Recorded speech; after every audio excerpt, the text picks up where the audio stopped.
Hello दोस्तों, Apple sir के इस यूट्यूब चैनल में आपका फिर से स्वागत है। आप सभी लोग आई होप लेक्चर सीरीज़ तो हमारी देख ही रहे होंगे, जिसमें हम बहुत इजी वे में आपके साथ इंग्लिश लर्निंग की पूरी जर्नी को शेयर कर रहे हैं और ये देख रहे हैं कि कैसे बहुत इजीली तरीके से इंग्लिश को सीखा जा सकता है। बहुत ज़्यादा जो हवा बनाया जाता है इंग्लिश को लेकर कि इतना टफ़ है, ये है। 10-10 12-12 साल तक बच्चे स्कूल में पढ़ते हैं, लेकिन फिर भी वो इंग्लिश स्पीकिंग की तरफ उनका इम्प्रूवमेंट 80% बच्चों का नहीं हो पाता है। उसकी वजह ये है क्योंकि वो बेसिक जो कोर पॉइंट्स हैं उनकी तरफ स्कूल में या किसी भी प्लेटफॉर्म से वो लोग ध्यान नहीं दे पाते। और वही सबसे इम्पॉर्टेंट चीज़ है कि कैसे उसको ईज़ी करके पढ़ा जाए, और वही हमारा यहाँ पर प्रयास है।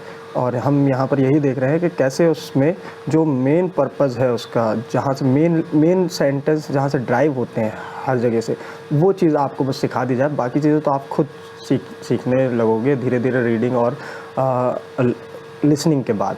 तो आई होप आपको मज़ा हो रहा होगा।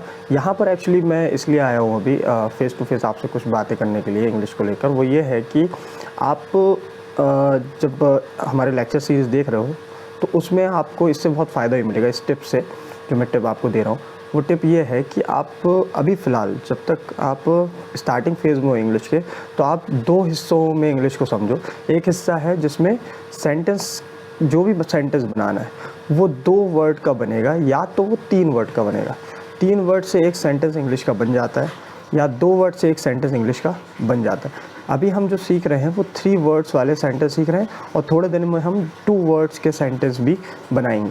अगर आप 3 वर्ड्स और 2 वर्ड्स पे फोकस कर लेते हो, उसके बाद जो एडिशनल चीज़ें हैं वो इधर उधर लग रही होती हैं, वो एक्स्ट्रा चीज़ें, उससे मेन सेंटेंस नहीं बनता है। मेन सेंटेंस बस 3 वर्ड्स या 2 वर्ड्स से बनता है। तो आई होप आप समझ रहे होगे मैं क्या बताना चाह रहा हूँ, कि जब भी आपको हम इंग्लिश लेक्चर में कोई भी चीज़ें यहाँ पर सिखाएं, तो आप पूरे टाइम इस पर फोकस रखना कि वो 3 वर्ड्स क्या है जिनसे वो सेंटेंस तैयार हो रहा है, या वो 2 वर्ड्स क्या है जिनसे वो सेंटेंस तैयार हो रहा है।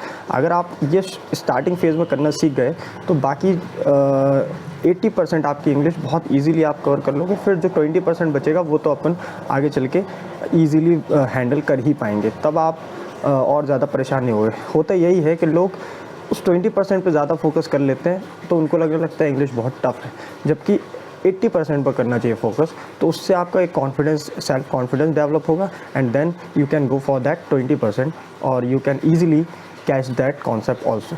ओके, तो आई होप आपको ये चीज़ें मेरी समझ में आई होंगी। बाकी फिर से हम अगले लेक्चर में मिलेंगे। तब तक के लिए thank you so much. Like कर दें, शेयर कर दें और सब्सक्राइब करते जाएं, ज़्यादा से ज़्यादा लोगों को बताते जाएं, ताकि वो भी जल्दी से इंग्लिश सीख पाएँ। Okay, thank you so much for watching. Keep learning.